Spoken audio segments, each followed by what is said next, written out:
knowledge which does not benefit, from a heart which does not fear, from a soul which is never satisfied, and from a prayer which is not heard.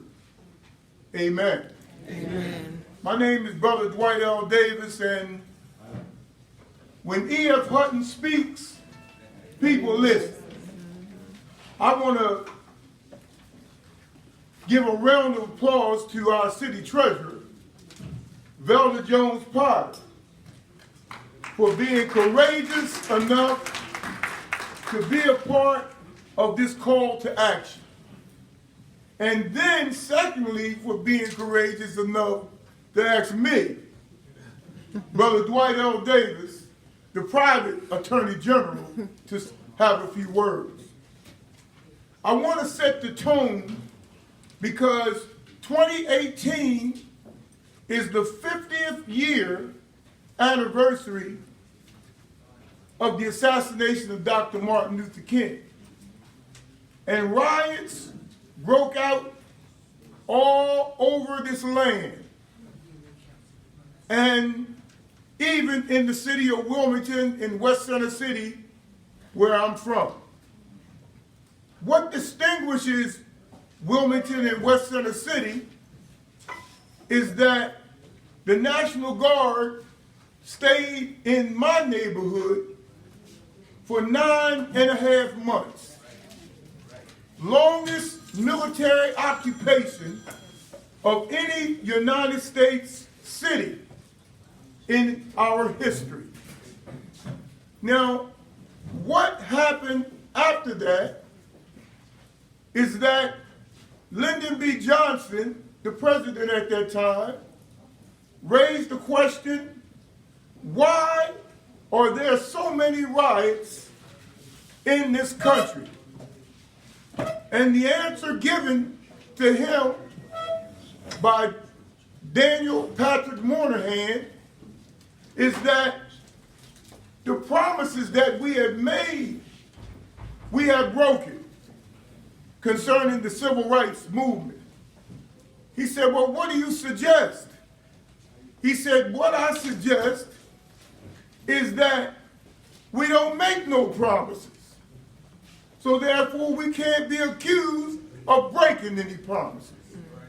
And this became known as benign neglect, a conscious effort of this government to deny that African Americans and their issues even exist.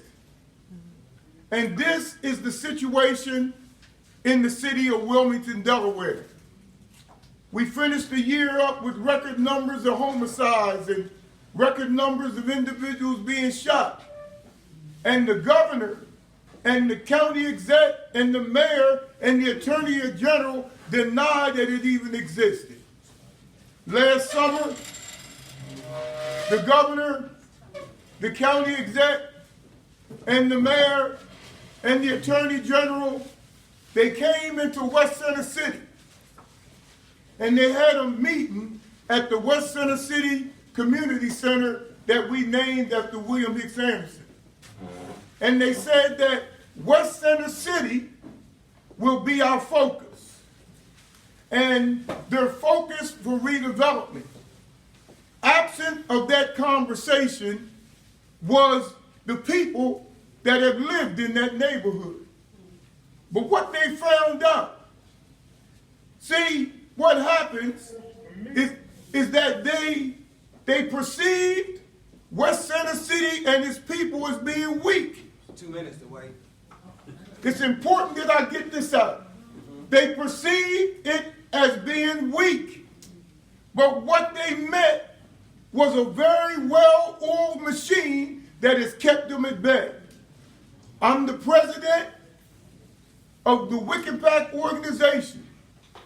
And this administration has breached a $16 million contract. Not long ago, last month, all of our real estate was put up on the sheriff's cell block, even though the administration had $323,000 in escrow that belonged to our organization. And we owed the city $37,000. In the last minute, our properties was taken off of the sheriff's cell block because of the litigation that we had pending in the Chancery Court, in the United States District Court, in the United States Court of Appeals. It's important to know that the slave master of old is not the white, so-called white man. It is the corporate citizen. There are more corporate citizens in Delaware than flesh and blood people. The new civil rights movement has to be not against flesh and blood, but against corporate interests. And that's the problem that we're fighting today. Thank you very much. That's right. That's right. All right.